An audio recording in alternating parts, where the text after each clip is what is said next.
The force with two lives come together. Sometimes for good, sometimes evil.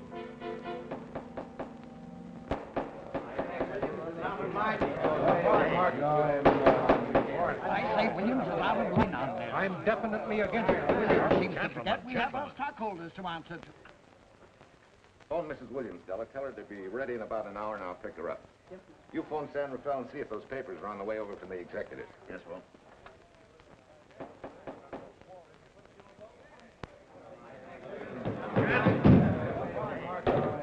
Well, Mr. Darcy, what's the score, 9? I'm afraid it is, Walt. If you think you can persuade them to change their minds, go right ahead.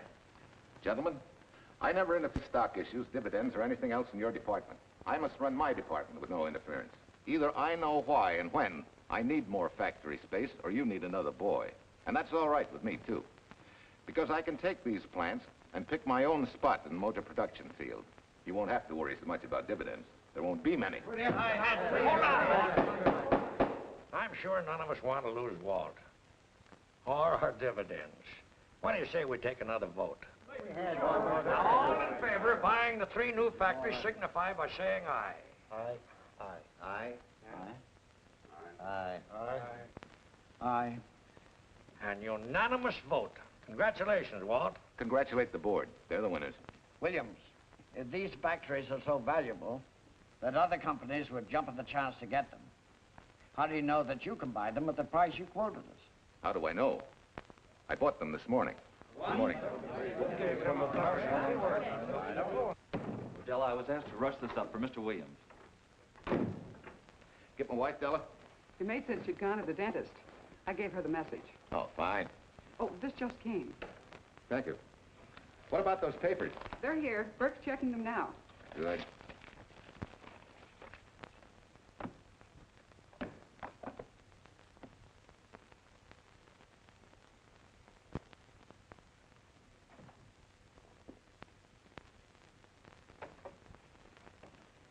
Congratulations, Walt.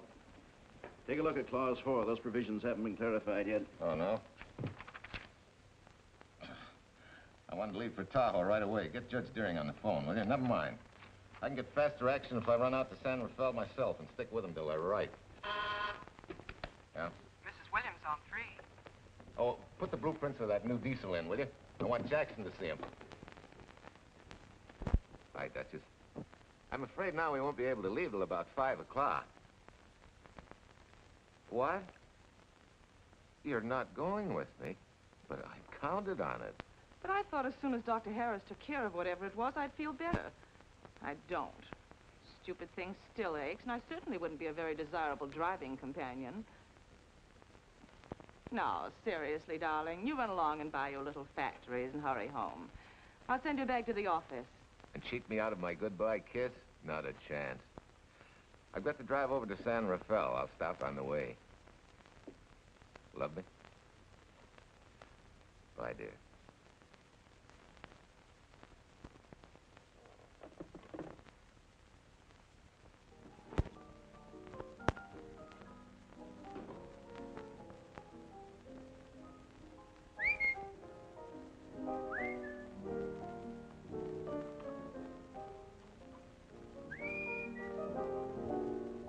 How do you expect me to whistle through a toothache?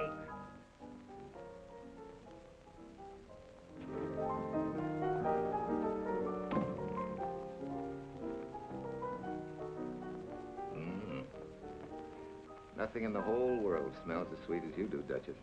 Certainly don't feel sweet. I was grouchy as an old bear. Well, old Doc Williams can give you something to fix that. Close your eyes. Relax a minute. Take a look at that, see if you don't feel better. Oh, Walt. Oh, darling, it's beautiful.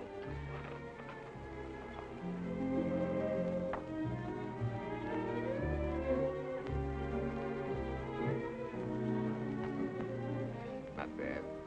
Not bad at all. You know, to quote my wife, I like monograms on things. It shows they belong to me, unquote. When did your wife say such a thing, Mr. Williams? About 6 years ago, when I married her. She gave me the first monogrammed shirts I ever owned. Those were the words on the card. I still have it. I certainly hope your board of directors never discovers what a softy you are. They won't, don't worry. I have only one vulnerable spot. What really happened this morning? All I got out of Della was that you stalked out of the office with blood in your eye, back in no time with canary feathers in your mouth. Oh, I clipped those birds' wings, but short. No one's gonna vote me down, sweet. Not when I know I'm right. Mm-hmm. But how did you convince the board of that so quickly? With subtle hints and easy persuasion. Like this. Either I get what I want, or you get yourself another boy. And that's all right with me, too. Walter! What a clumsy ox. I'm sorry, Duchess. Oh, please, sweet, don't be so upset. Oh, if you could have seen your face. Oh, don't bother, dear. Celine will take care of that. Not exactly a good prescription for nerves, huh? You know, you're wrong, Dr. Williams. The way I feel now, a good catnap will probably make a new woman out of me. And if it's not going to make you too late, Yes? well, I'm sure that by 5 o'clock I'll... Swell. I'll run over to San Rafael and get things ironed out and be back for you by 5. On the nose. Darling, wait. That's perfectly silly. I'll take a taxi cab and meet you in Sausalito. There's a drugstore on a corner opposite the square. I'll be there at 5 o'clock and we can go straight on up to Tahoe. That'll save you all that late afternoon traffic and all that time it'll take to come and pick me up. Smart woman, my wife. Thinks of everything. Where's your bag, honey? Oh, Sue Lynn still has some things to press for me. Sure you don't mind taking a taxi? Very sure. Sweet dreams, Duchess. See you at 5. I better get going. Bye, honey.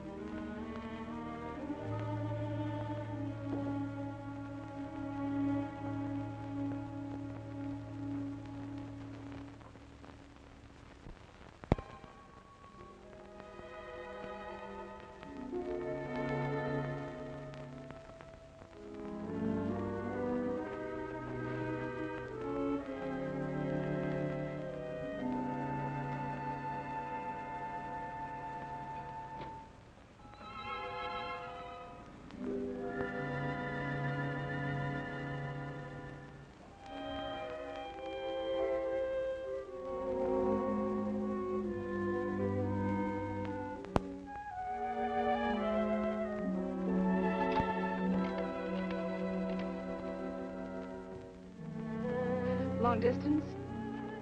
I want Berkeley 79721. Hello. Ah. Hiya, beautiful. Yeah.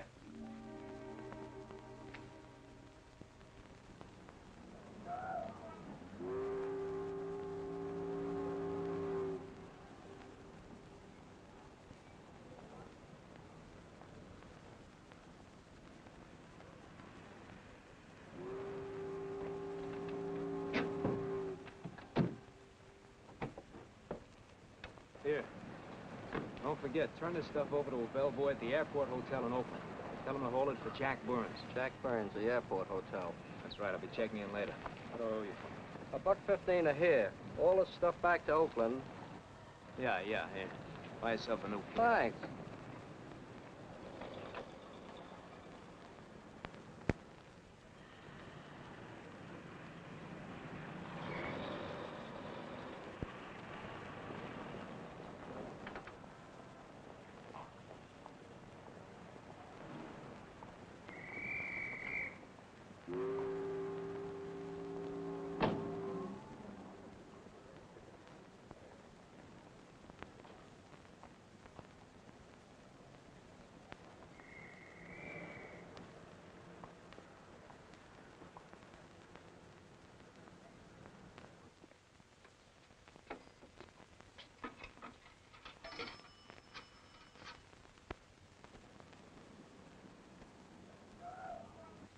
Hey, where's that new woman who was going to meet me? It's after 5 o'clock. Oh. Gee, I was so sure you were going to be okay. Maybe you better get yourself another dentist, huh? Of course I understand, honey, of course. Just to prove it to you, I'm coming right on home. No, You really mustn't, darling. I'm going to be perfectly all right, really. And besides... Besides what? Well, I've done something you're not going to like. You remember Aunt Margaret back in Illinois? You mean the old gal in Evanston? I'm way ahead of you. How much? Well, it isn't money this time. It's another relative. Her favorite nephew, Jim Torrance. All of a sudden, right out of the blue, just after you left, he telephoned me from Berkeley. Okay, Judge, I'll see him when I get back. Well, you don't understand, dear. You're going to see him right away. What? Well, all he seemed to want was to be able to get back to Illinois, so I... So you buy him a ticket. That's easy. Well, it isn't. I offered to, but he got huffy and said he didn't want any handouts, and... Well, without thinking, I told him we'd pick him up and give him a lift as far as Denver. I won't say I'm good for you, but where do I find this guy? Well, he should be there right now. I told him to be on the lookout for a cream-colored roadster, just in case we failed to recognize one another after all these years. Oh, darling, you're such a lamb. You sure you forgive me? What do you think? Well, I better run along or Cousin Jim might get nervous. Take it easy, sweet, and miss me, will you? I do already. Don't drive fast. And please take care of yourself. Softy. Bye.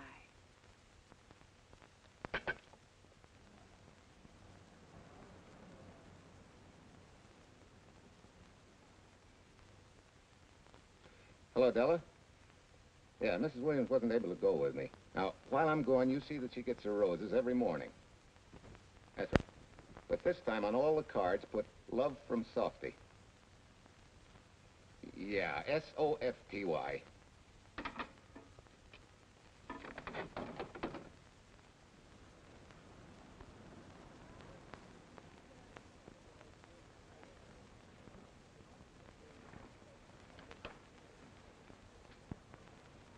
Hello. You must be Jim Torrance. Yeah, that's me. I'm Walt Williams. Hiya, Jim. Hi. Where's Irene? Oh, she's a little under the weather at the last minute. Worse luck. Oh, that's too bad. I was hoping I'd see her. Yeah, I'm disappointed, too. Where's your luggage? Oh, I'm wearing it. Less trouble that way.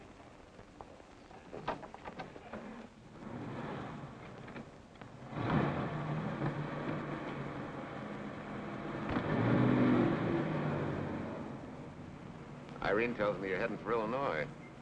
Yeah. Going been a little rough, huh? Haven't exactly been worried about my income tax.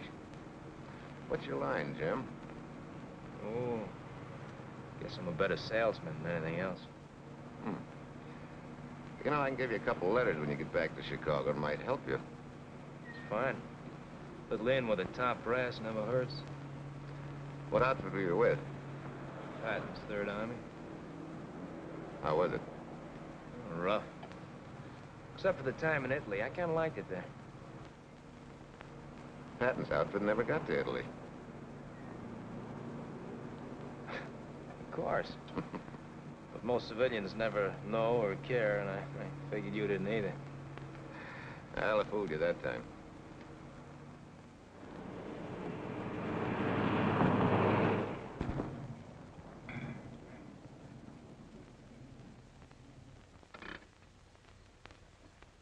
Our last chance to chow for a while. How about it? No, thanks. I grabbed a hamburger while I was waiting for you. I can still taste the harness.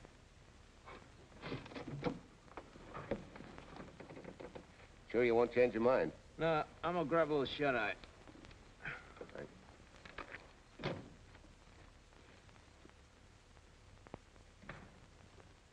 Chicken sandwich and a Coke.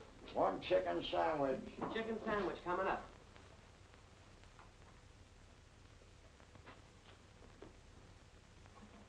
Give me change for $1, will you? Yes, sir.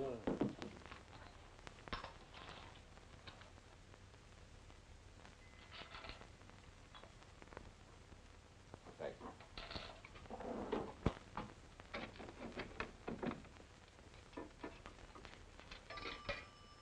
San Francisco. Klondike 2, 6714.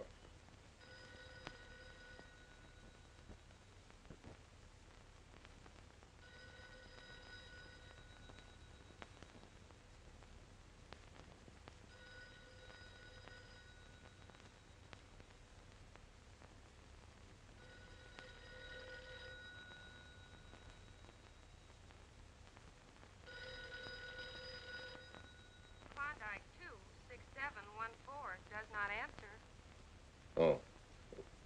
We'll try Sutter 1, 2599, please. Bayview Apartments. Oh, yes, Mr. Williams.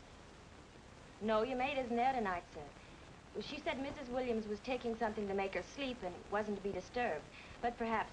No, don't disturb her. Just leave a message that I won't forget about a certain problem. Mm-hmm.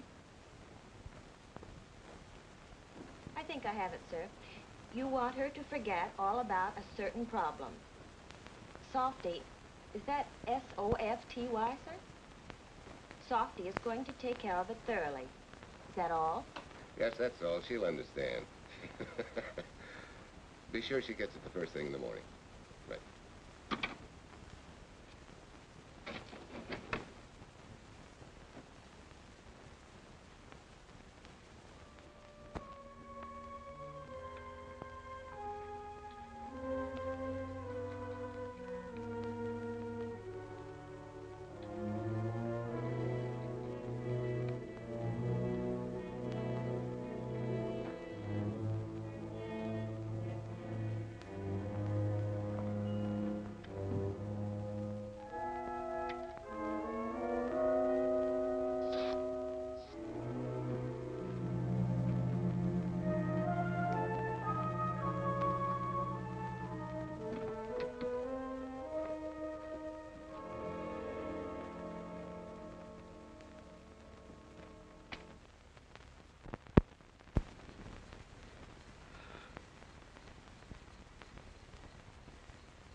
Oh, hi. It's been so long since I've been behind the wheel of anything but a Caterpillar or a Jeep. I had to find out what a real buggy feels like. Why don't you drive for a while? Oh, swell. Nothing would suit me better.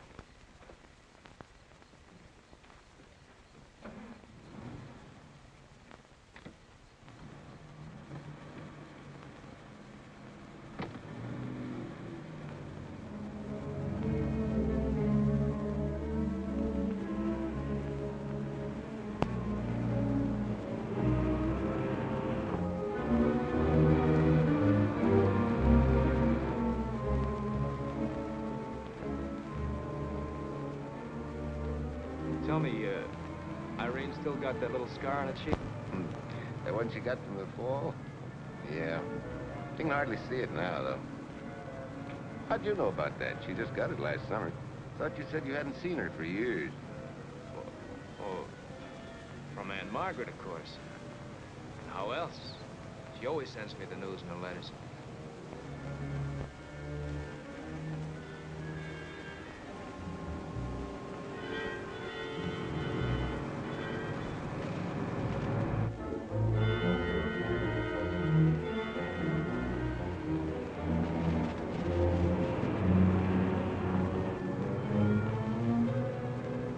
Your Aunt Margaret will be pretty happy to see you.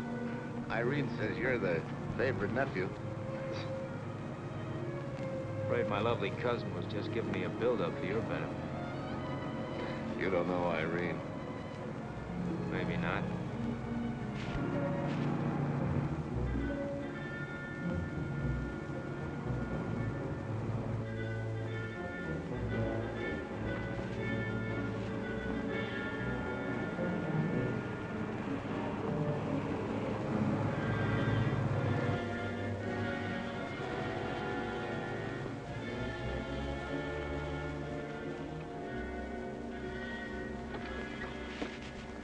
What's the matter? I think we got a flat.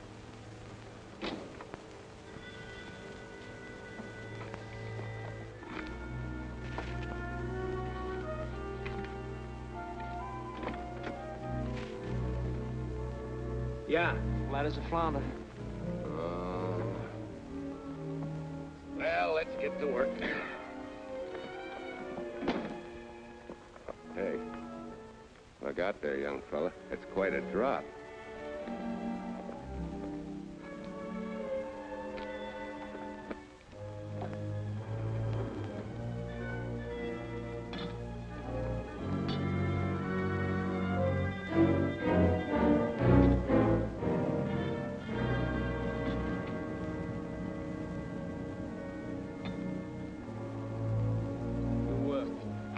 Ashley? I think I have. Get the jack. I'll take a look.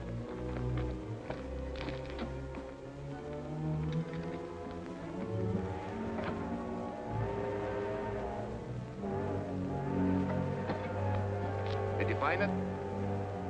Yeah. Yeah, it won't be long now.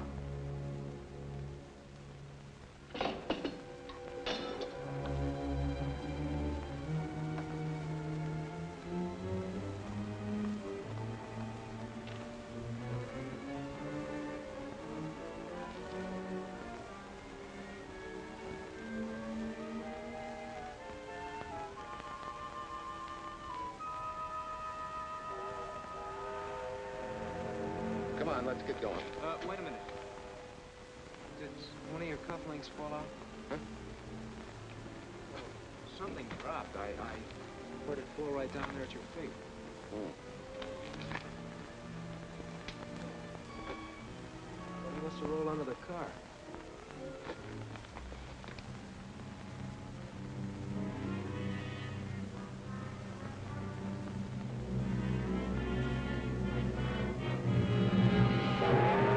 Irene and me, sucker!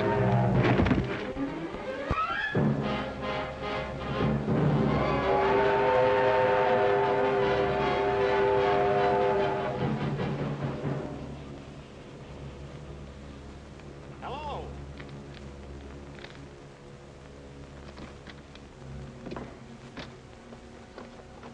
Need a hand? No. I'm all set now. Okay. Good night.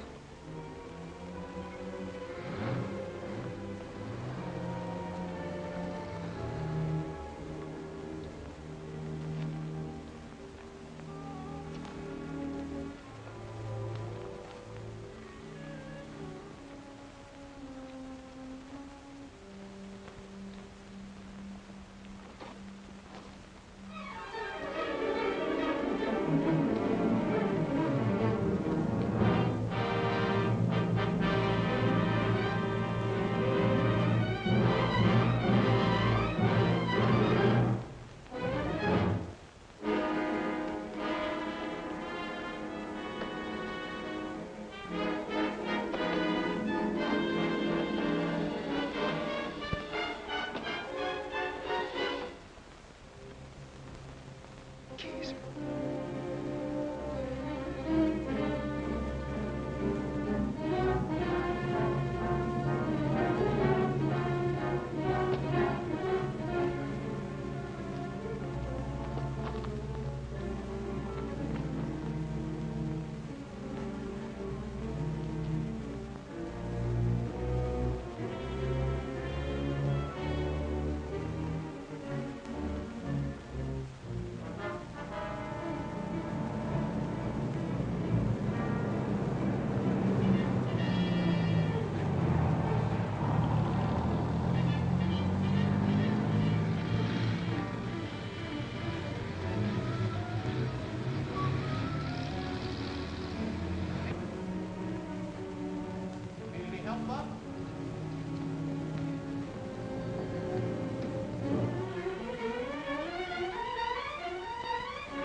That guy must be crazy.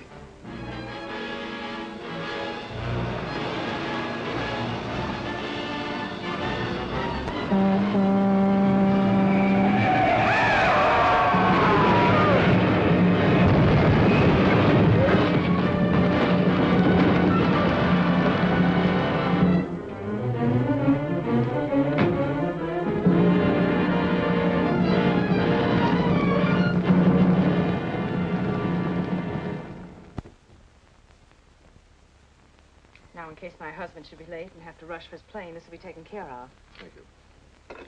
Tell Mrs. Burns to 302.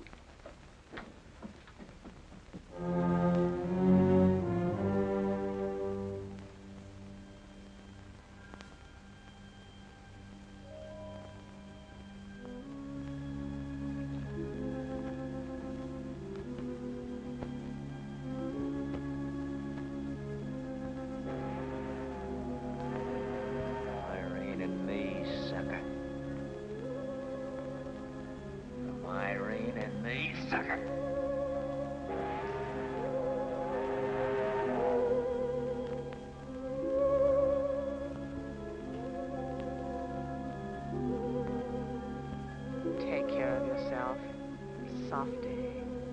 Softy.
Young lady, Excuse me.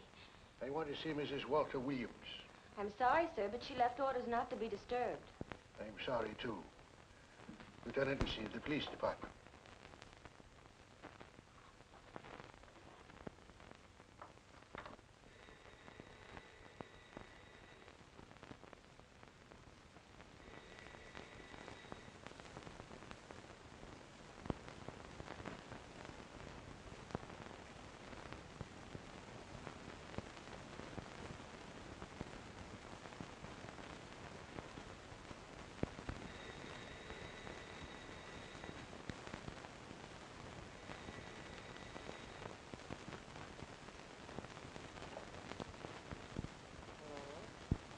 I left orders not to be disturbed. See. Ask him to come up.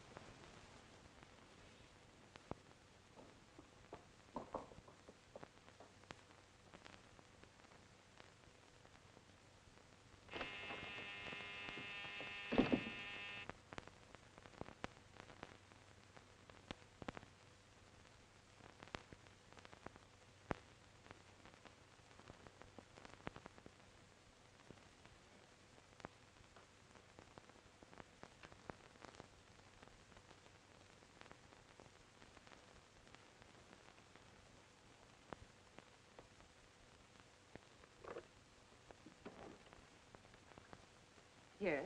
I'm Lieutenant Quincy with the police department. I'm sorry to disturb you at this hour, but... may I come in? Of course.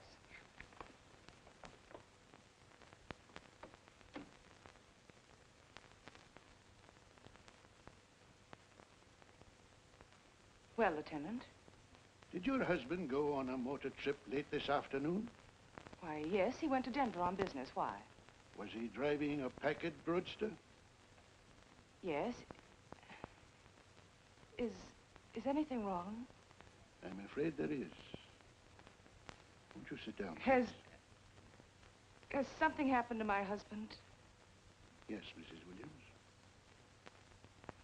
He's dead, isn't he? Yes. Oh, Walt, I knew something like this would happen. I begged him time and again not to pick up hitchhikers. But it wasn't a hitchhiker, Mrs. Williams. It was just an accident. He ran into a truck, a gasoline truck. You mean there was fire? He must have been driving pretty fast. I don't think he felt anything after the crash.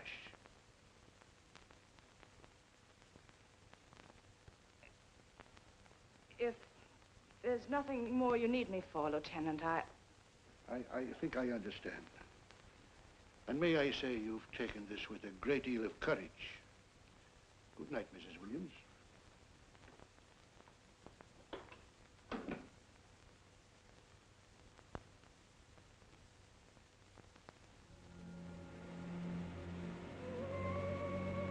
take care of yourself. Softly. From Irene and me. Softly.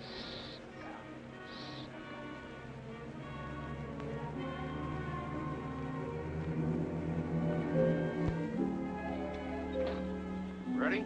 Yeah. That Williams must have been quite a guy. Yeah, he went to work for Universal Motors as a sheet metal worker. Mm-hmm. Less than 10 years, he's their top production man. Well, he sure went out in a blaze of glory. Yeah. Let's go.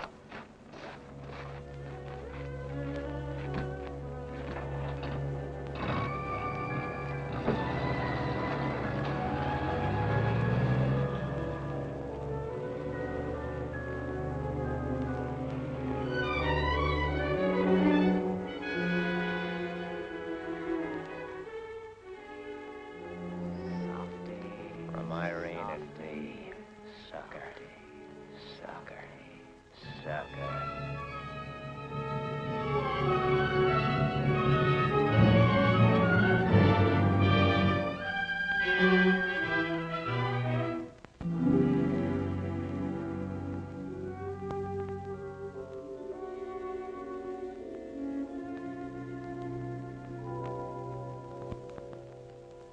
Well, could Mr. Burns have taken a later plane and still made connections for Mexico City?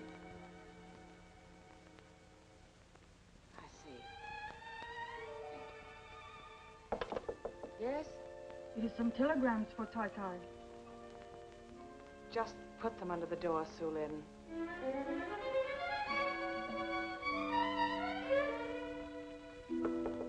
Please, Tai Tai, a policeman Quincy most anxious to see you. Ask him to wait, Su Lin.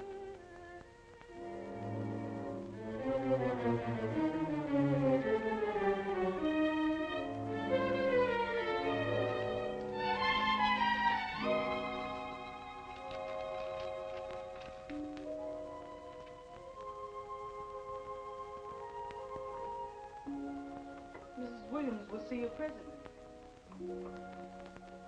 Well, wait, please.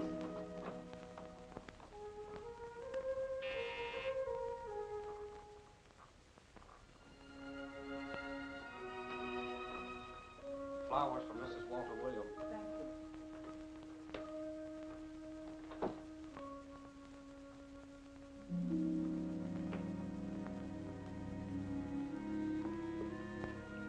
Roses like Mr. Williams always sending when he's away. You seem to have been very fond of Mr. Williams. Su Lin is honored to have served him 5 years, and he... I'm sorry to keep you waiting, Lieutenant. I wouldn't be disturbing you again if it wasn't necessary. And I wouldn't be keeping you but a moment. You're being very considerate. Won't you sit down?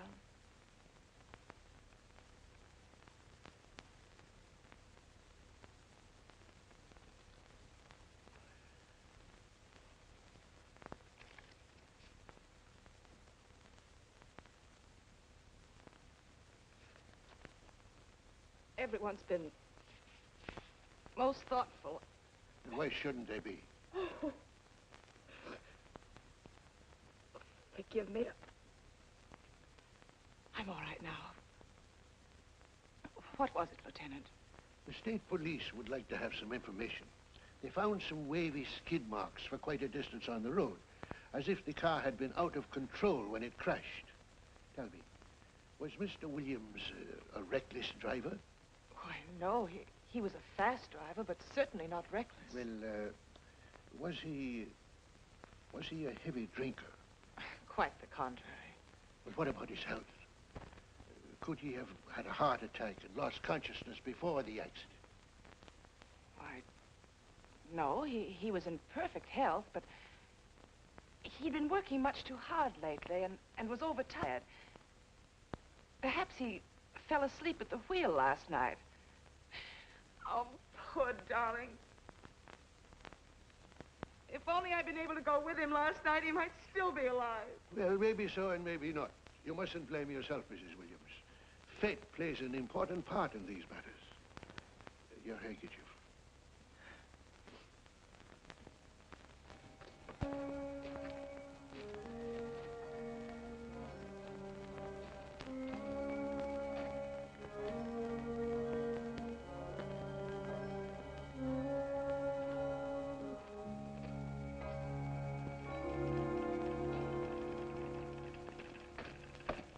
When's the next train to San Francisco? 10 a.m. tomorrow. You sure there isn't one sooner? No, I'm sorry.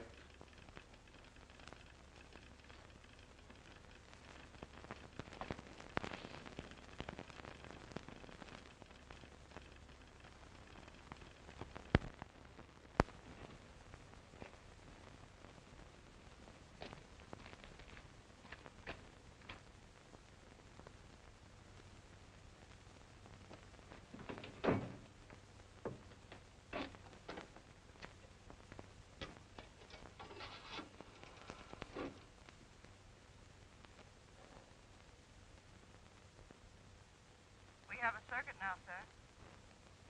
Evanston. Calling Mrs. Margaret Hubbard's residence in Evanston. One moment, please.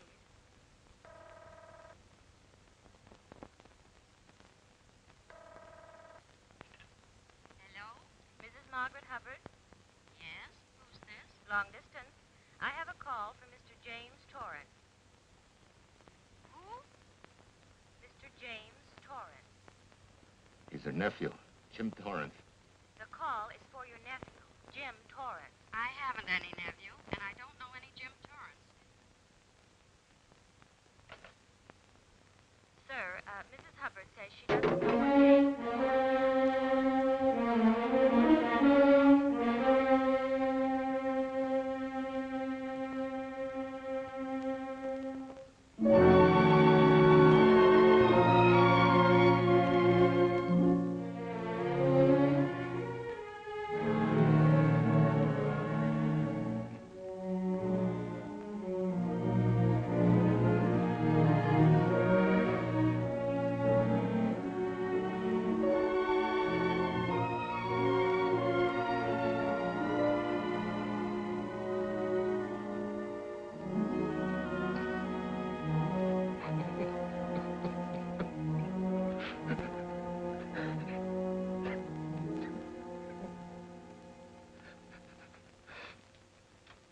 What's the matter, son? Looks like you need a doctor. Doctor? I can't leave the station, but old Doc Bender's just across the road there. Doctor? Think you can make it? Yeah. I'll make it.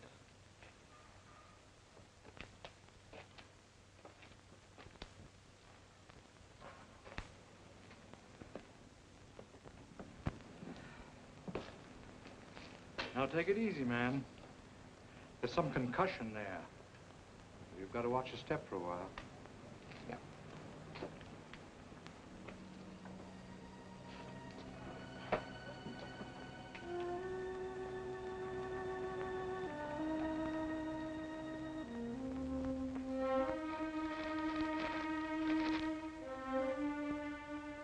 Walter Williams' beautiful widow, who by her own request sat alone in the family alcove during the service.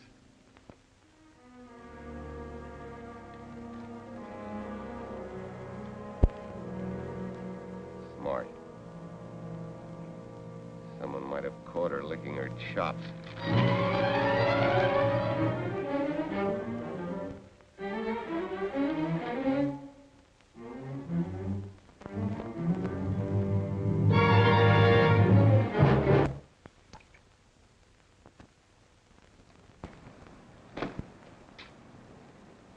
Hey, what's that?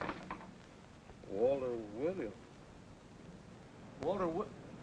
Hey, ain't that the guy that... For the love of Mike, what's that briefcase doing here? He's dead. They did him a dirty trick if he ain't. Hey, now, wait a minute. Don't touch it. We better turn it over to the police.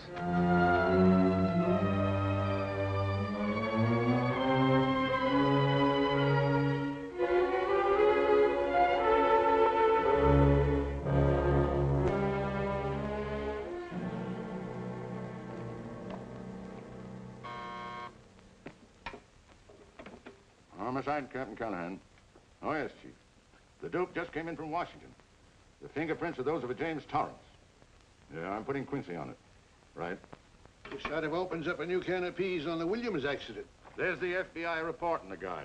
Playing with the lady's affection seems to come natural with him. All you got to do, Quincy, is find him. Yes, that's all I got to do. Last known whereabouts of Jim Torrance was in a moving van somewhere between Sacramento and Points East. Hey, wait a minute. Last known address, care of his sister, Mrs. Joseph Rossetti. Irving Apartments, Berkeley. Well, what are you waiting for, Quincy? Let's go. Torrance leave any forwarding address? No, he said he was going to send it to me. Sorry to trouble you. Oh, Lieutenant, if you should happen to hear from him, will you let me know? There's an unpaid telephone bill and a bundle of laundry. Laundry? Let's have a look.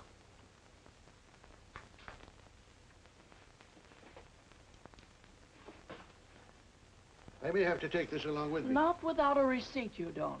You mean you don't trust the police? In my business, you don't trust anybody. Mine, too. Holy St. Valentine's Day. Look, he had the same thing on his shirts, too.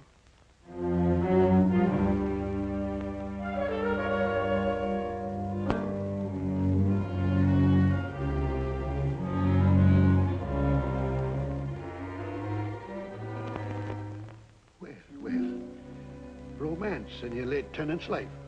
Did you ever see the lady? You know, I never did. But I always knew when she'd been here, the wonderful perfume. I'll lay you 10 to 1 she's a rich widow. Could be. Wait, I'll get you his telephone bill. Pretty fancy stuff for a hitchhiker. Yeah, but he's a pretty fancy hitchhiker. According to the shirt maker, a certain lady in the town had these made special. And they're just like her husband's. Only his initials were WW. Sort of smells, don't it, Cal? Now take a look at this little item. It was also found in the laundry. I for Irene and W for... Well, it could be for Williams, too, couldn't it? Yeah. Homicide, Callahan speaking. Hello? Oh, hello, Fitz. Hello. What news? Oh? Any luck? Both days, huh? Swell. Have it typed up and sign it. This report of Fritz will be a nice little topper for this pile.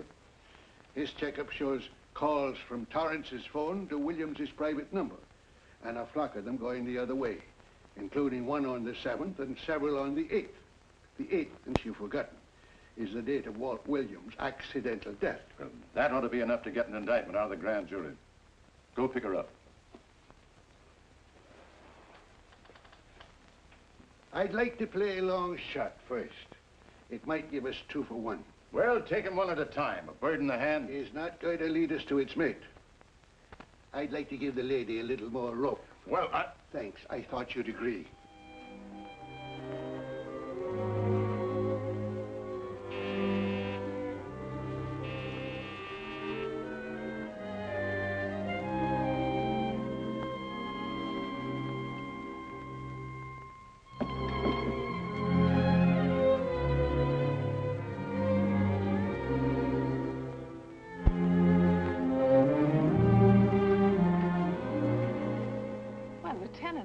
He just caught me. I'm glad.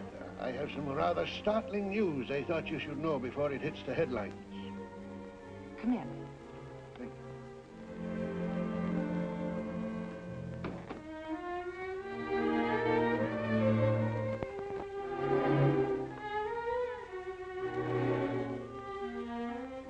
Sit down, won't you, Lieutenant? Thank you. I'm very anxious to hear about news. It seems that your first hunch, remember, that a hitchhiker was responsible for your husband's death? Well, Mrs. Williams, you may have been right. I don't understand. Your husband's briefcase turned up in Kansas City yesterday in a moving van that had stopped at the scene of the accident that night. Apparently, the murderer made his getaway in it. That explains the wavy skid marks that made us suspect your husband was ill or unconscious at the time of the crash. Yes, I suppose it does.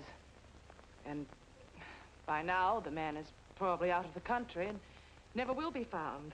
Don't you worry, Mrs. Williams. There were fingerprints on that briefcase. And as soon as we get the FBI report from Washington, his identity will be known and his description sent out on police broadcast. Oh, we'll find him all right. But just now we're keeping things quiet so the murderer will feel safe until we are ready to close in on him. Yes, I can see the wisdom of that. Yes, I thought you would understand and cooperate. As soon as we know his name, it is possible that you might recognize it as someone with a motive. There's that possibility. You know I'll do everything I can to help. I'm sure of it. Now I'll run along. You'll hear from me. I'll let myself out. Don't bother. And don't worry. Good day.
$1.35.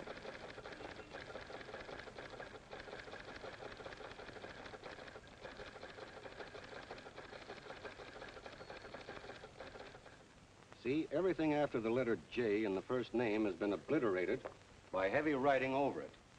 The only impress letters legible are those between words or before them, like RNS at the end of this name here, and the Hotel Santa here before the word Evanston. Well, Tom, don't you think it's about time you retired?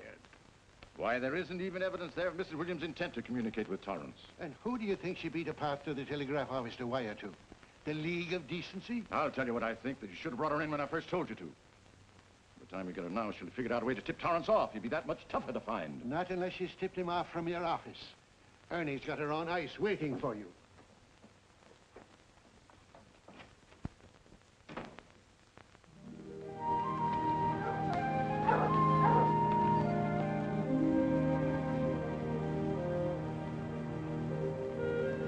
Pretty good, huh? Fastest growing little town in Idaho.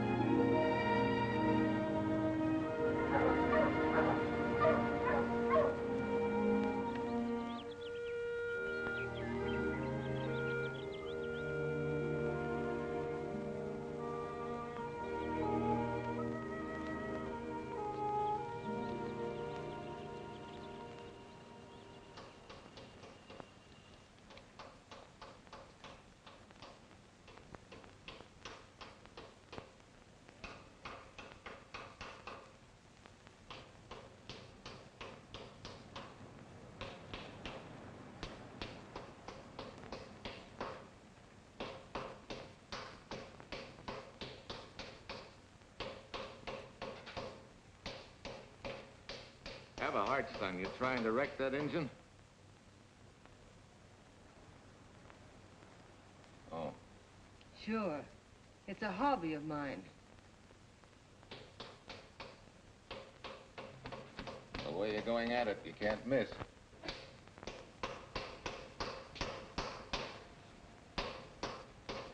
Here.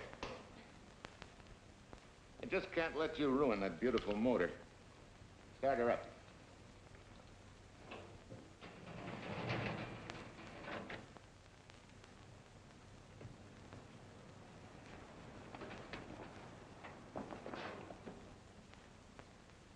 Okay, start her up.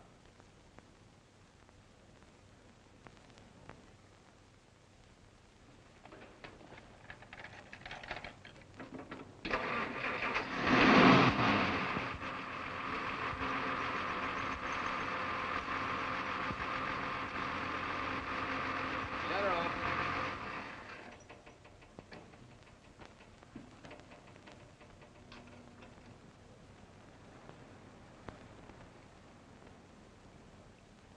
You're certainly not a mechanic by trade. Hands like that. Maybe it's a hobby of mine.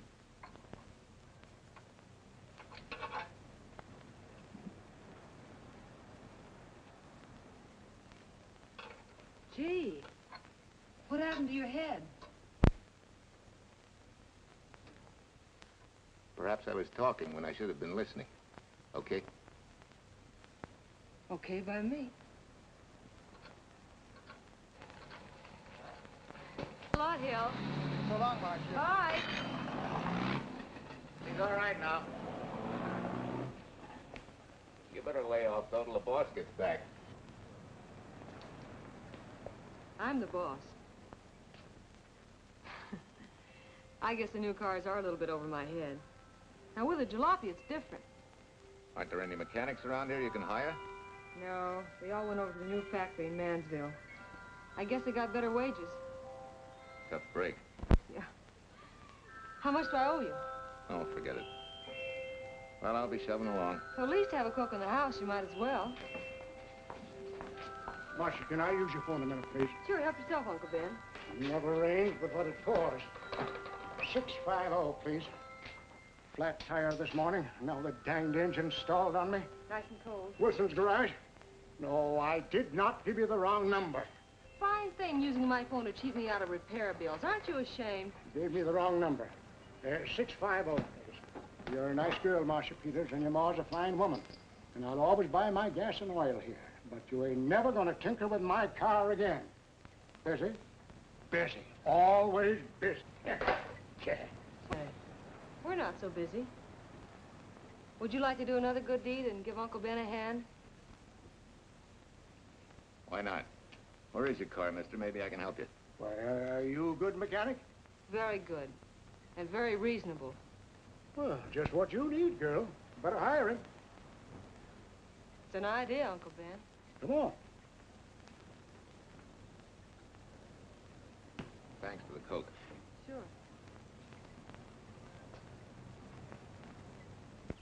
Well, I got Uncle Ben fixed up all right.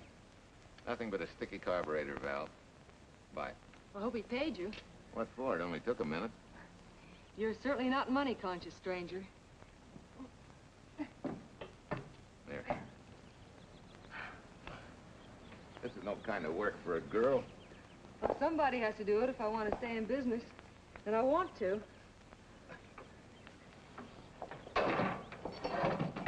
Must be some business that you're better suited for. Couldn't you lease this place to somebody? Sure. I did while my husband was overseas. But when he was killed in Okinawa, well, we'd made a lot of plans for the future here. And I had a hunch he'd like it if I took over and tried to make a go of it. Takes more than a hunch to do that. I got along famously. Business has been fine until lately when the help got short. Could be again. I had a good mechanic. Yeah. You sure need one, all right. Well, for Pete's sake, say yes or no. Do you want the job or don't you? You mean you'd hire me without knowing anything about me? You can repair automobiles. What else do I need to know? Except your name. Well? Why not? Sure. I'll try it for a while till you get someone permanent. The name's Bill Walker. Okay, Bill, it's a deal. And maybe if business gets real good, you'll want to stay. Well, don't count on it. Where does this go, on the rack? Yeah.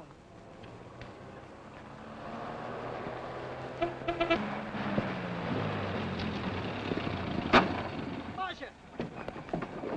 Marcia! It happened! It's a boy, 8.5 pounds. Pair of shoulders like a prize fighter. Well, congratulations, Papa. How's Jane? Ah, perfect. Everything's perfect. Gotta get down to the store and tell the gang. Almost forgot. Oh, gee, thanks, Ed. I'm sorry, I won't have enough for the gang. Yippee!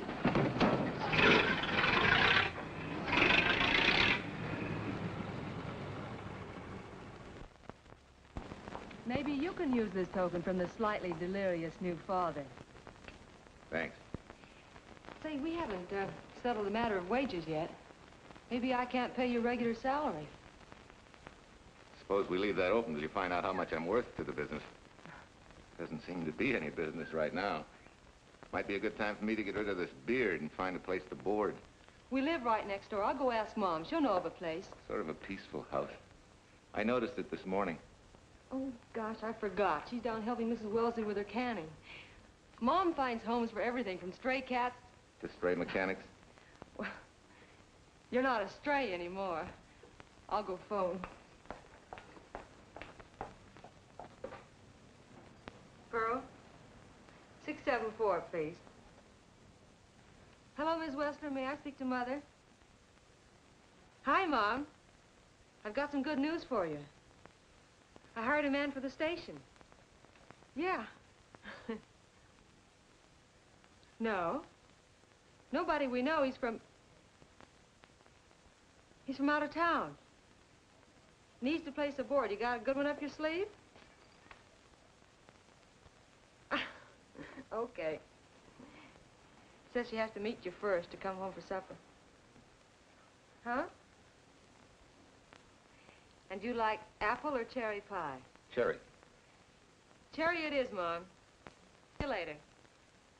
Oh, now I gotta get rid of this. Hey, where's the nearest barber shop? The one and only, just up 2 blocks. Tell Judd you're working for me. When you get back, we'll close up and go home. Thanks.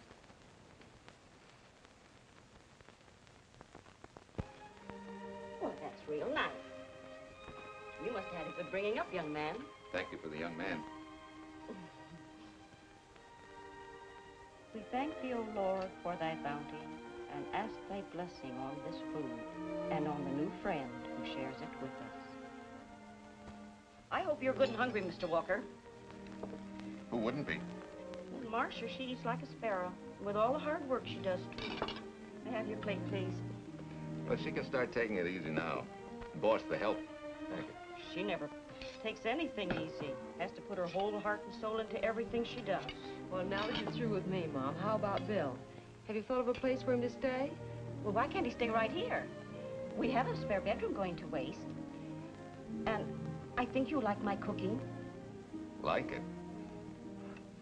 That's very kind of you, Mrs. King, but it seems an imposition. Imposition, nothing. That's good business. I can get back what I pay you in board and room. Well, Marcia, what a thing to say. If you'd like to stay, we'd like to have you. We have some more vegetables. Mrs. King, you have a boarder. May I have a biscuit, please? Oh, excuse me.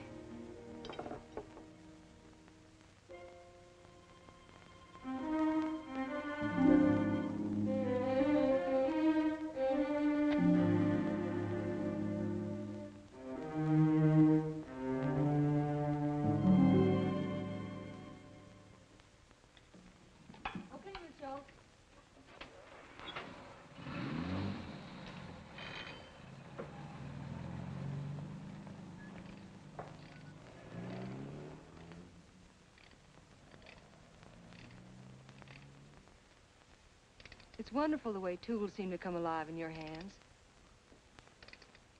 You seem to sort of come alive, too. As though you got real pleasure out of working with them. I do.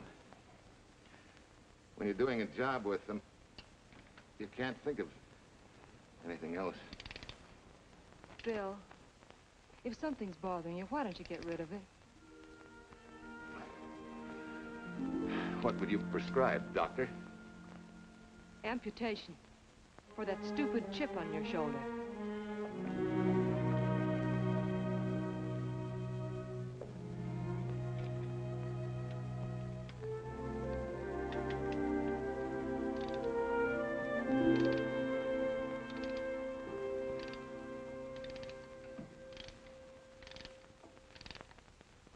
What you need is a ring job.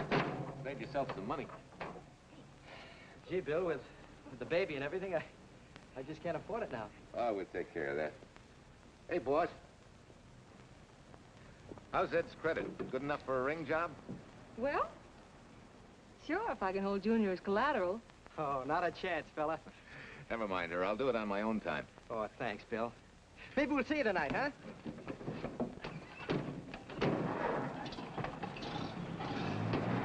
Some shoulders, huh? Yeah.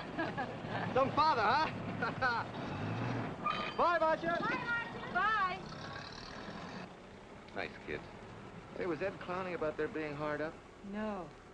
Things have been pretty tough for him ever since he got out of the service. Fix a car for him, Bill, and only charge him for the labor, okay? Then he gets it for free. I'd already been knocking that off. Say, we could make it an anniversary present. Anniversary of what? Junior's arrival, and mine, 3 months ago today. Time certainly flies. That was a lucky day when you came to MP service. Your work's been bringing in a lot of business. I'm glad of that. Hated to have fallen down on Mom and you. Say, look, boss, why don't we three celebrate tonight and go to the movies? Ed said he and Jane were going. Well, that lets Mom out. She'll be babysitting. I'd love to go, Bill. I haven't been in ages. Here's your opportunity. Go to work.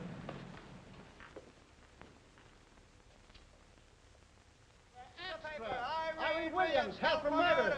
Read all Extra, extra. Irene. This is Sheila Graham with the latest news of the shocking Williams murder case. While beautiful Irene Williams is held for trial, charged with conspiring to kill her late husband, the police are searching for James Torrance, believed to be the lover of Mrs. Williams and her partner in the horrible murder of Walter Williams.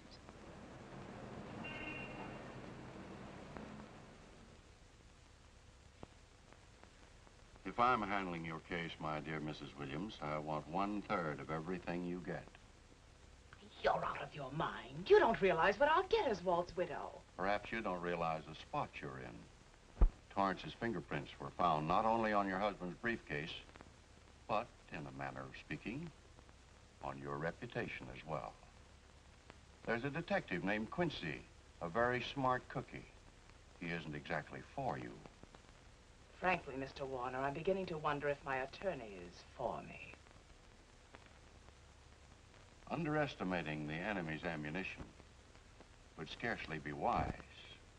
Now, if we can get to trial before Torrance is found, they'll never get a conviction. But... But what? if he shows up, we may have to fry him. Oh, no. Let's not cross that bridge until we have to. But if it comes to a choice, we're not going to burn, are we?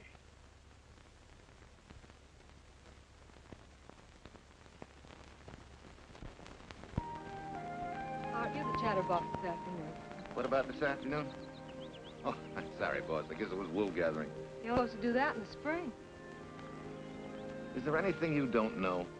Yes. What's San Francisco got that we haven't? Better newspapers, for one thing. Anyway, California's supposed to be the land of opportunity. I thought that by now you liked it here. I do. Very much. It's a good town. Nice people. Swell boss. Thanks. We like you, too. No fooling, Bill. You'd be surprised how many people ask questions about you. What kind of questions? Oh, where you came from, do you have any family, and do you like it here, and are you going to stay? Al Knox asked me at the movie last night if you wanted to join the volunteer fire department. Just interested, friendly things. I suppose it is natural for people to wonder about a stranger who moves into their community, like I did. You know, I've been thinking, maybe it wasn't such a good idea, you and I going to the movies last night. It's all right being seen in the station and here with Mom, but... Oh, you get used to that in a town this size. They're always trying to marry people off. You just ignore it, and after a while they forget about it. I'll go get cleaned up for supper.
You know, I hate to tell you how many years this Sunday takes me back.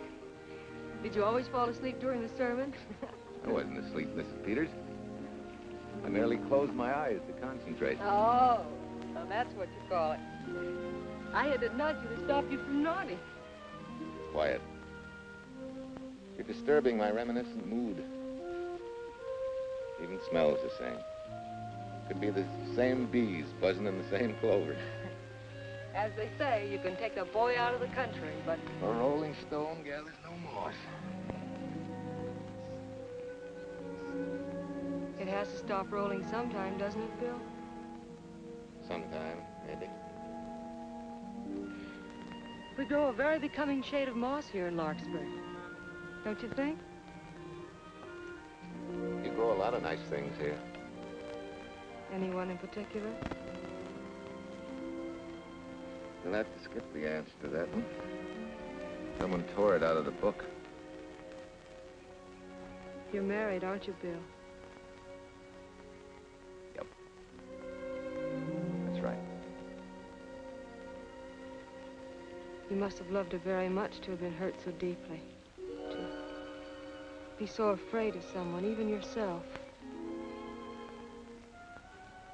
Maybe it's better that way. Then no one gets hurt. Bitterness and hatred hurt everyone. Can't you see, Bill? They're like a wall that shuts out all the sunshine from a garden and lets everything wither. Make room in your heart for something else, can't you? I guess this is my day for sermons. Sorry. As Mom would say, you never get rich minding the other fellow's business. Hey, that's a flyer. I'll be seeing you.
Wesley sent a couple of jars of peaches.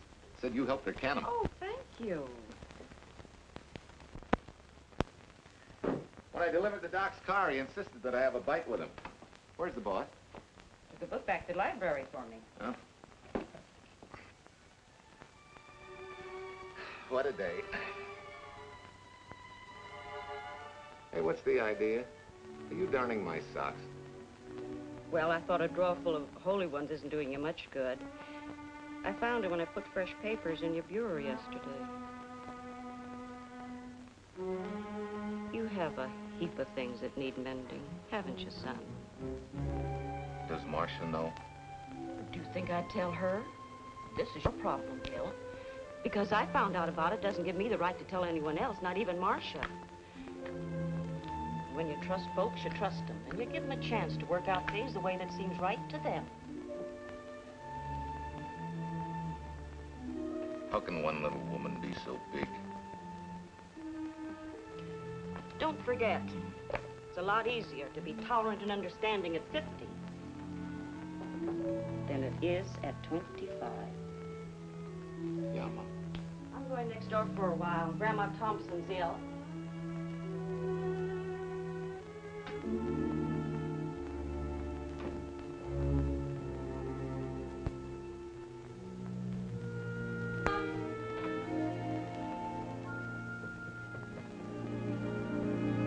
Bill, are you home? Bill, are you in there? Yeah. Mom went next door, Marcia. Hi. Do you work awfully late?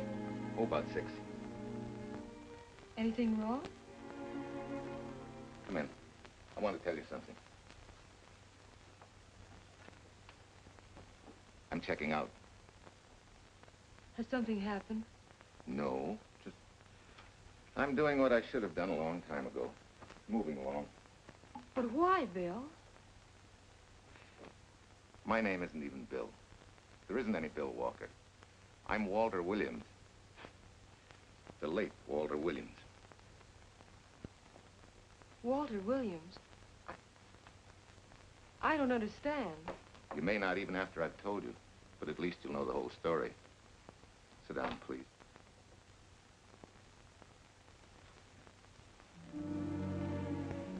Finally, Larkspur. And you. From there on, you know. I'm glad you're going back to make things right. Going back? Wild horses couldn't drag me back. What are you going to do about your wife? Nothing. You're going to let her go to trial for murder? Oh, no, Bill. Why not? She tried to kill me, she and her cousin. But they didn't. Who says they didn't? Let them try and prove it. No matter what your wife did, she can't be tried for something that didn't happen. Oh, Bill, can't you see? You bet I can see. She deserves everything she's getting. Sorry part of it is they'll never convict her. No, Bill. The sorry part is you're not big enough to take a hard jolt to your pride and to your ego. Sure. It hurts to be tricked and cheated by someone you loved and believed in. But that doesn't give you the right to take justice into your own hands, to trample on the hearts of others and walk out on life. A barren, frustrated boyhood. A marriage to a woman who accepted my love, yet despised me so thoroughly she resorted to murder. I'll never think of our moments together without nausea. I feel stripped bare, degraded. Even me.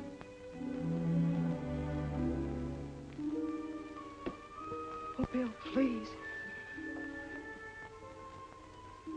Don't destroy the one chance we have for happiness. We haven't got a chance. Doing the right thing never works out. I know. In this world, you turn the other cheek and you get hit with a lug wrench. Forget me, boss. Try and forgive me.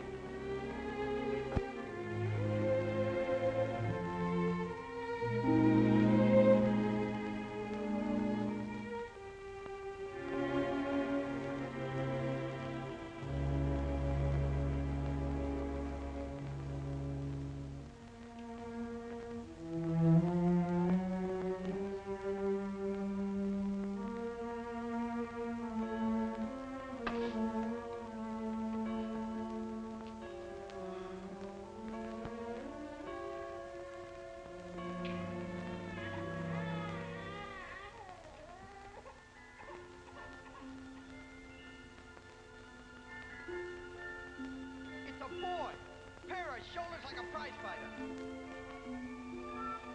You know, I hate to tell you how many years this Sunday takes me back. You have a heap of things that need mending, haven't you, son?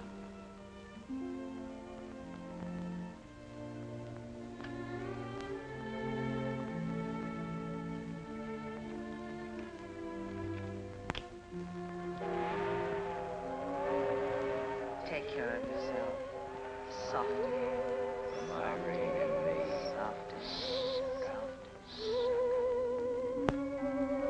You're not big enough to take a hard jolt to your pride and to your ego. Sure.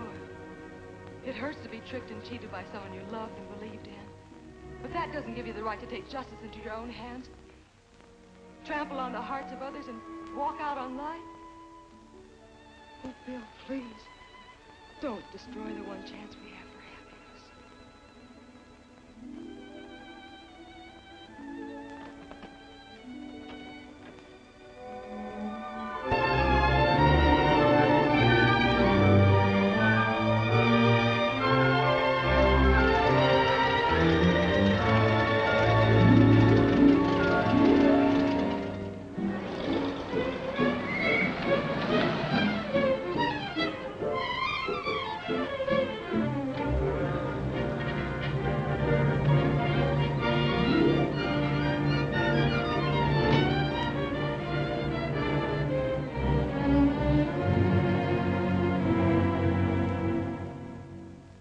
Mrs. Peters was kind enough to come along to substantiate at least the Larkspur portion of what I've told you.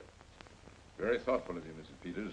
Mr. Williams, when you read in the newspaper that the hitchhiker who attacked you had been, well, a close friend of your wife's for some time, it must have been a great shock to you. I didn't come here to discuss my emotional reactions, Lieutenant. If you need me for anything further, Captain, my office will know where to reach me. Let's go, Mark. Just a minute, Mr. Williams. We'll need your signed statement for the grand jury when we ask for your wife's release. It won't take long to be typed. Yeah? All right.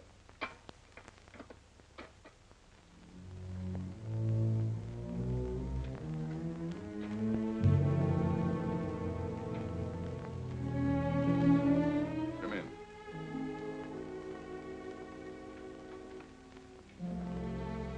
Sit down.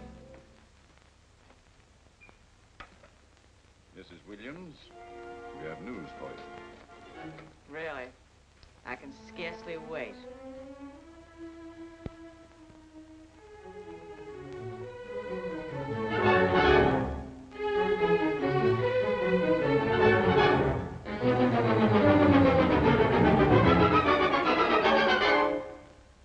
Seems it was Torrance who was in the car when it crashed. Jim?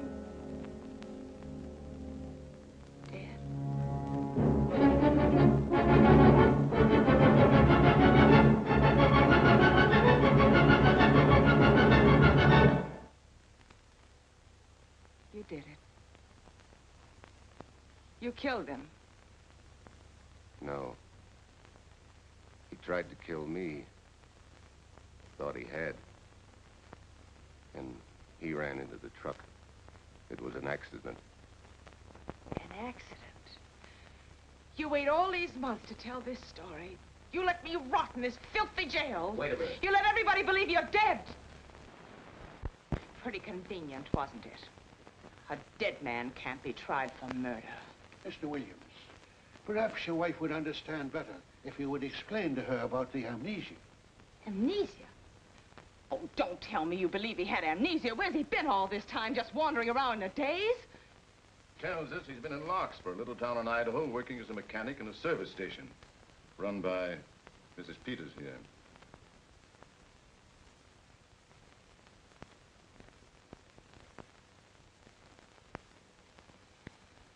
I understand perfectly. Now that my chance for happiness is dead, I suppose you'll demand the divorce I begged you to give me so that I could marry Jim. That's fantastic. Yes, isn't it? After you telling us that the man you picked up was a perfect stranger. Well, that's not true. The time and place for meeting Jim had all been arranged. I must advise you There's a law that a wife can't testify against her husband. There's a law against murder, too, but that didn't stop him, and nothing's going to stop me until I'm through. It's all right with me, Captain. Go on. Talk your head off.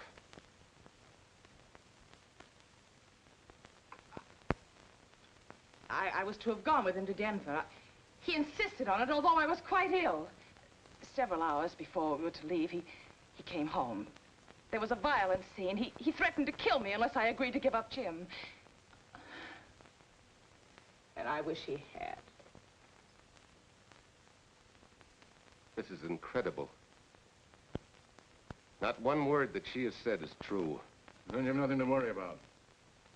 Mrs. Williams, was there a witness to the threats you mentioned? No. Unless the maid overheard. She was in the apartment. In fact, she picked up the pieces of the vase that he threw at me. Where's she now? I don't know. She left me suddenly after all this began. Please, could the questions wait? I feel rather ill. Will you have Mrs. Williams ready for the grand jury at 10 o'clock tomorrow morning? That's all.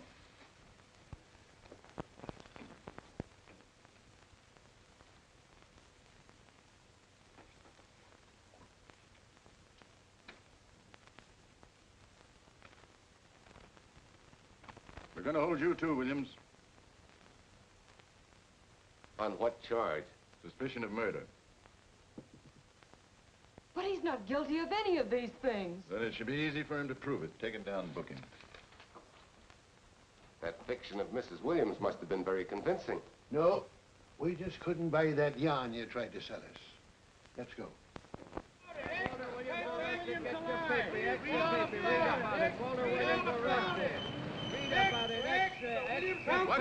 What's three? White, Reed, and murder charge. Extra, get your paper. Walter Williams charged with murdering White's lover. Extra, get your paper. Irene Williams goes free.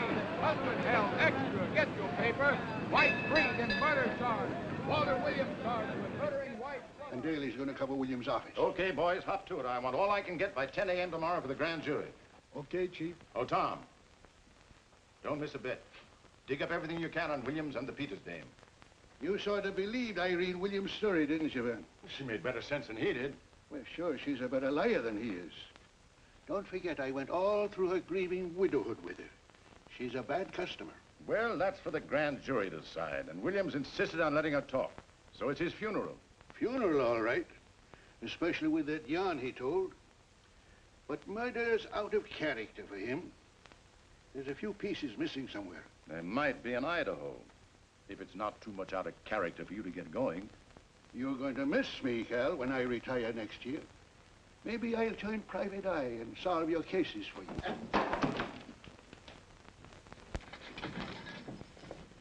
Mr. Williams? Thanks. Sort of deal from the bottom here, don't you? Sorry, Williams. Okay, Williams.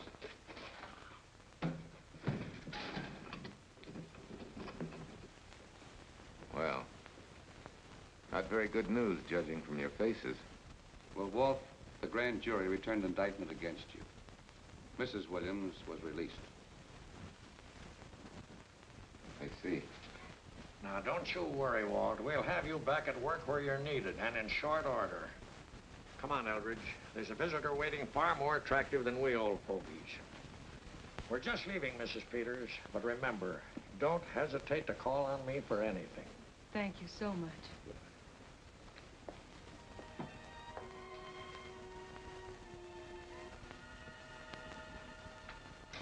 Hi, boss.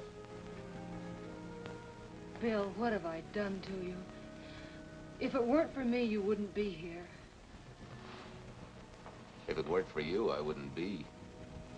I came back here because I wanted to believe in the things you do. I still do, no matter what happened. Will you do something for me? Go back home, where I know you'll be taken care of. Not a chance. You'll have to think up a better reason than that to get rid of me. I'm a big girl now.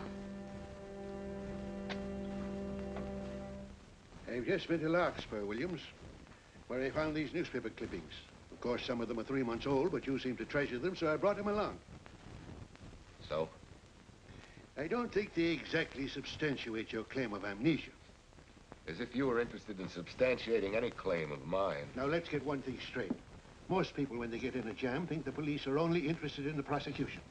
Our job is to get the facts, the truth. And the truth never hurt anyone but the fellow that lied. Unless he was a beautiful woman. Oh, quit kidding yourself, Williams. You made the boner. I had no more to do with Torrance's death than you did. And out of the whole population of Northern California, you just happened to pick up a hitchhiker who happened to be your wife's boyfriend. Ah, have a heart, Williams. I suppose you'll tell the truth when you take the stand, but you better have some mighty conclusive proof if you expect the jury to believe it. Wait, Lieutenant. Bill, we all know you're not guilty, but we're going to need help to prove it, and need it badly. Lieutenant Quincy can't take sides, but if we're right, he has to be on ours. And I have a hunch he wants to be. Why don't you tell him the whole story? All of it, please. I'd like to. Quincy, very much. Guess I should have told the whole truth in the first place. But I wanted to clean this mess up with as little scandal as possible.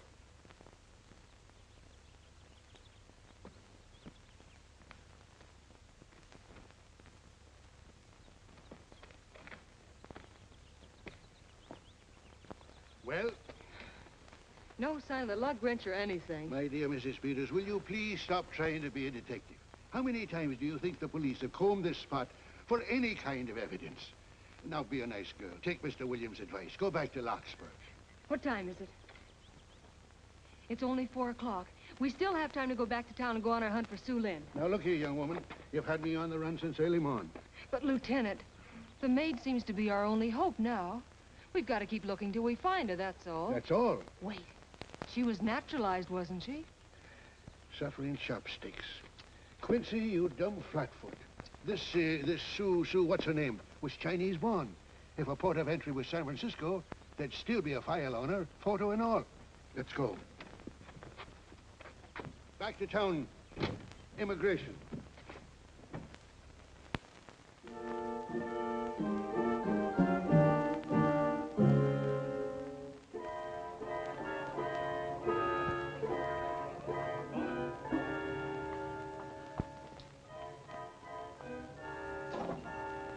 The council has given us the right lead.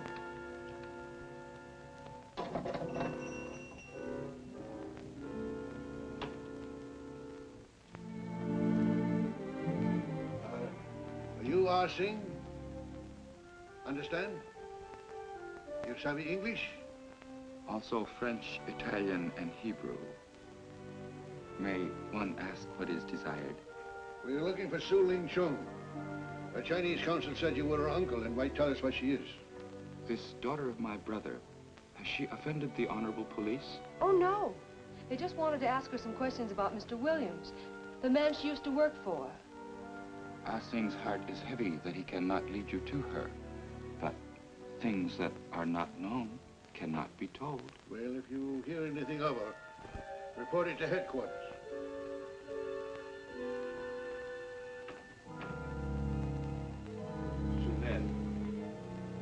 Untruth is not good for soul, and not wisdom when told to policemen. Better for the soul to be kind than to be wise. Su Lin must keep silence to help in this matter.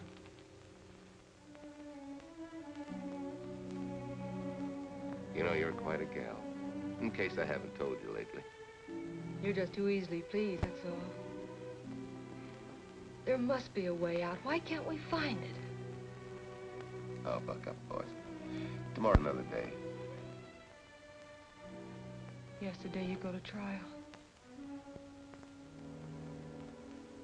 Bill, I'm afraid. And the state intends to prove, beyond any reasonable doubt, that the defendant, Walter Williams, did, with malice aforethought, kill the deceased James Torrance, whom he knew to be his wife's lover. And that with his victim dead beside him, he drove his car into the course of an oncoming truck, jumping clear himself some seconds prior to the crash. And subsequently, he made his getaway in the back of a loaded furniture van. And for 3 months, as Bill Walker, he laughed at justice. What had imprisoned his unfaithful wife for conspiracy in his own murder. But then he decided that being dead cramped his style. He thought he could eat his cake and have it too. So he returned, most anxious to explain his long absence and to right the dreadful mistake that had imprisoned his wife for 3 months. Ladies and gentlemen, it was a cold-blooded, premeditated murder and must be punished to the fullest extent of the law. Call the first witness, please. Captain Callahan, did Walter Williams tell you what suddenly cured his amnesia after 3 months? No, he did not. But he did tell you the man that struck the blow which caused the amnesia was a total stranger, a hitchhiker he had picked up. Yes? And that he knew nothing of this man's identity or relationship with his wife until he suddenly recovered from his amnesia and heard or read the details. That's what he said. That's all. Thank you, Captain. Your witness, Counselor. No questions. No. I saw no signs of amnesia, but definite concussion. He was a bit evasive in answering questions, but not vague or unsure. In your opinion, Doctor, could this head injury have been caused by a fall? Yes. If the head had struck on some object, such as a stone or a metal pipe. That's all, thank you. Your witness. Dr. Bender, are you familiar with a tool known as a lug wrench for changing automobile wheels? I'm afraid I am, sir. I've had a regular epidemic of flat tires lately. Well, then, in your opinion, could this head injury which you treated have been caused by a blow from a lug wrench? Yes. It could have been caused by that, too. Thank you, Doctor. The ones with the earliest dates, you will notice, are heavily creased, as though they'd been carried in a wallet or a coat pocket. Thank you. Lieutenant Quincy, will you kindly tell the court where you found these newspaper clippings? In the bedroom occupied by Mr. Williams and Mrs. Peters' home in Larkspur, Idaho. Is this your handwriting, Miss Revere? Yes, sir. And that's the message, at least our record carbon of it. Would you read it to the court, please? June 9th, 8:32 p.m. Message from Mrs. Walter Williams, Penthouse D. Mr. Williams called, said he wants you to forget all about a certain problem, that Softy is going to take care of it thoroughly. Was there any other conversation? Well, I just asked if that was all, and he said yes, she'll understand, and sort of laughed as if it were a joke and hung up. Some joke killing the wife's boyfriend. That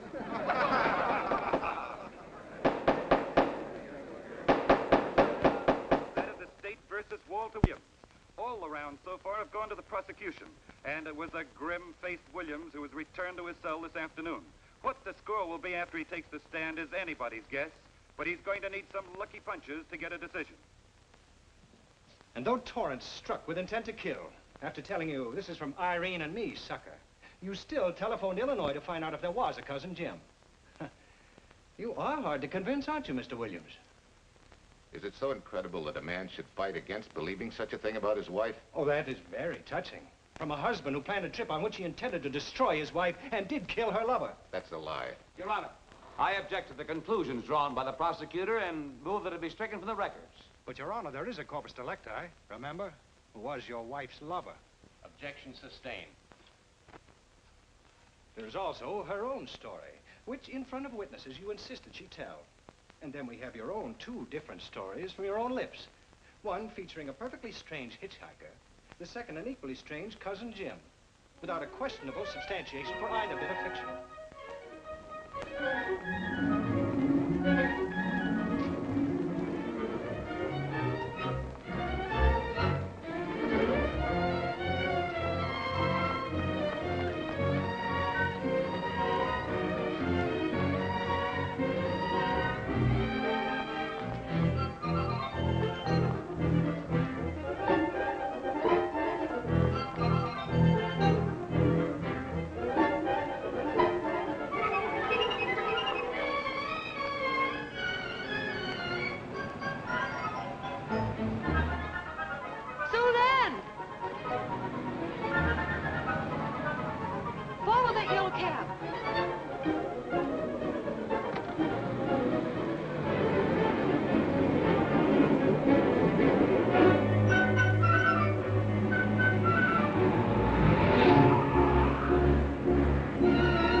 remember me, don't you? I was here with Lieutenant Quincy from the police department. I just followed Sue Lynn up the stairs. I saw her come in here. You must be mistaken. I'm not mistaken. She's here. I must see her. Ah, Sing, don't you understand? It's to save a man from prison, even from death. I will send her to you.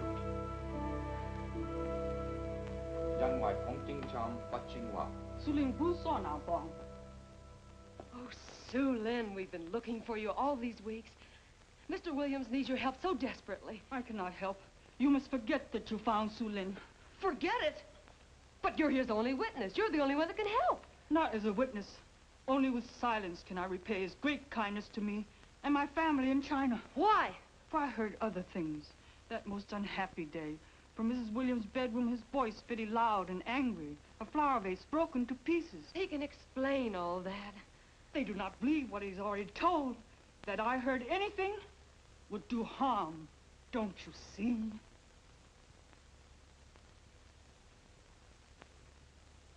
Yes. Much sorrow comes from women who know not honor and truth. And Mrs. Williams, she was not true even to that Torrance man. What makes you say that? That night when he was killed, her sickness was but wall of falsehood, behind which she could go secretly to a meeting place. You mean she went out that night? Sue Lynn, are you sure? Yes, because next morning in her bedroom, I found street shoes that had been worn. Her coat on the closet floor, with the sleeves turned inside out, as though removed hurriedly. And in one pocket, a door key to some hotel. Sue Lynn, that's it. Proof that she and Torrance had planned to meet that night after he killed Mr. Williams. What hotel was it? Oh, I don't remember. The key. What did you do with it? Returned to coat pocket. Come on. We'll get to Lieutenant Quincy. He'll know what to do.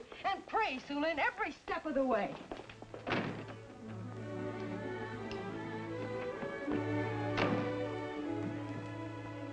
Now hold everything. Even if this long shot don't work out, we'll just keep on pitching.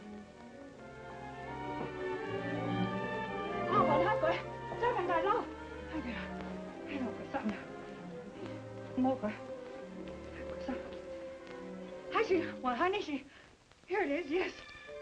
Room 302, Airport Hotel, Oakland. Maybe we got our miracle. A special little Chinese one. It is to hope that Sue Lynn was of small help to Mr. Williams. Oh, Sue Lynn. Come on, copper. Next stop, Oakland. A certain little lady's hotel rendezvous. I was on night duty then, all right, but I sure don't remember a looker like this. Quite a dish, eh? A little too highly seasoned for my digestion, thanks. Lieutenant, just found a couple of cars for room 302 on June 9th. George Baxter, checked out at noon. Mr. and Mrs. J. Burns. Room not slept in. J. Burns. Burns. Look, Quincy. The handwriting on the card is identical to that on the photograph. And here's a little boy, the same thing. The cover-up telegram to Aunt Margaret. Now look at the impressions. J here, and here RNS. J. Burns. That's the name she started a telegram to. Room not slept in. Say, I got that dame pegged now, Lieutenant. She said they'd be out of the room by midnight as her husband was catching a plane.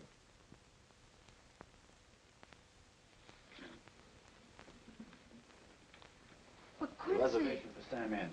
Yes, sir. This ties it all up, doesn't it? Yeah, like a greased pig. What do you mean? We've got the evidence now, the proof. Of what? Sue Lynn's theory that Irene was playing the field? This evidence only proves that she came here to keep a date with a man named Burns. We can't even prove that he didn't keep the date. But you know he didn't. There wasn't any Burns. It was only a name that she and Torrance used. Fine. If you can prove that, Williams will be free. But none of this will prove it. Sorry, copper, but we are just up another blind alley. Well, ain't. Yes, sir. There's a couple of sample cases for Mr. Sam Andrews. Came up from the station this morning. Take one to Parlor B right away. Sure thing, sir.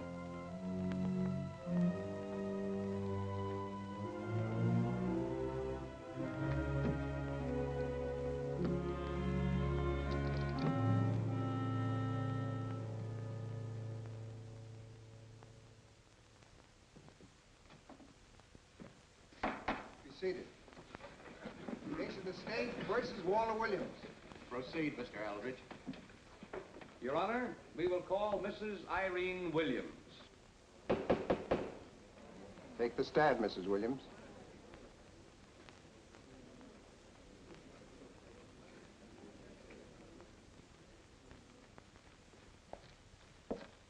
Raise your right hand.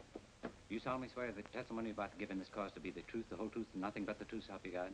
I do. What cooks? The defense calling her? Mr. Eldridge, what's the purpose in calling this witness? Merely for purpose of identifying handwriting.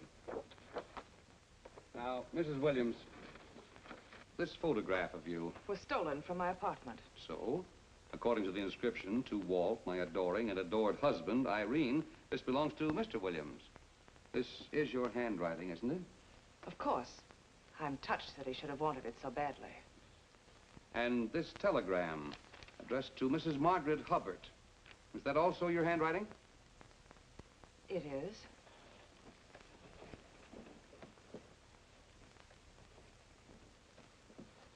Now, Mrs. Burns, I mean Mrs. Williams, this photograph is inscribed to Jim, my adoring and adored Irene. Did you write this, too? I see no point in all this. Merely answer counsel's questions. Did you write it? I did. And these letters addressed to Mr. James Torrance, did you write them? Yes.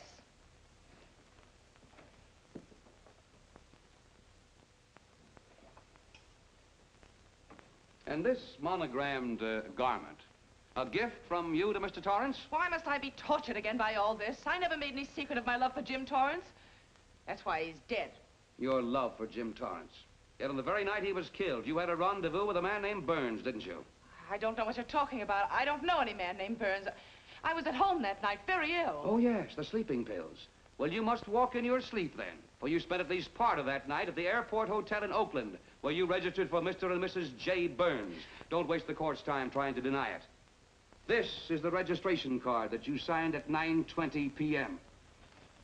And there's the room clerk who assigned you to room 302. And this, Mrs. Williams, is the key to room 302, which you very carelessly left in the pocket of a coat which was found in your closet yesterday. All right, I was there. Now are you satisfied? Not quite. This J. Burns, Mrs. Williams, is his first name Jack? Yes. Have you been in contact with him lately? No. How long since you've seen or heard from this Jack Burns? Well, I don't know. I don't remember. You bet she doesn't remember, because there isn't any Jack Burns, and there never was. That was an alias for Jim Torrance. And it was Torrance who was to have met you that night, after your charming little plot to kill your husband had been duly executed. It's not true. It's not true. I have bad news for you, Mrs. Williams. I can prove it's true. These pajamas, these letters, this picture, all of which you identified for the court, were found in this suitcase, which is full of the clothes and personal belongings of Mr. James Torrance. And the suitcase was found in the baggage room of the Airport Hotel, where it's been held since June 9th. And it says on this tag, in large print, hold for Jack Burns. That is all, Mrs. Williams. Just a moment, Mrs. Williams. Your Honor, in view of the evidence presented, we now ask for a dismissal of the state's case against Walter Williams. And we intend to charge Irene Williams with conspiracy to commit murder against her husband, Walter Williams. Oh, no.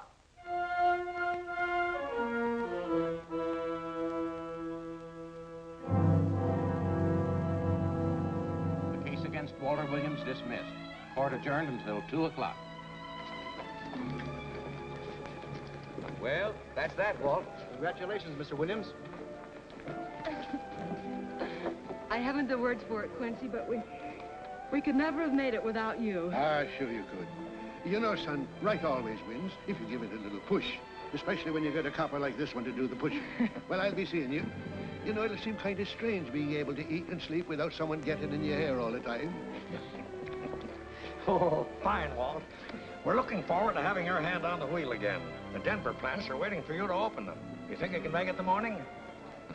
How about it, Counselor? You bet you can. Oh, good. Well, I'll be running along.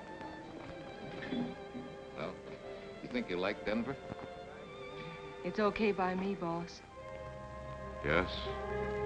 Impact. The force with which two lives can come together. Sometimes for evil, sometimes for good.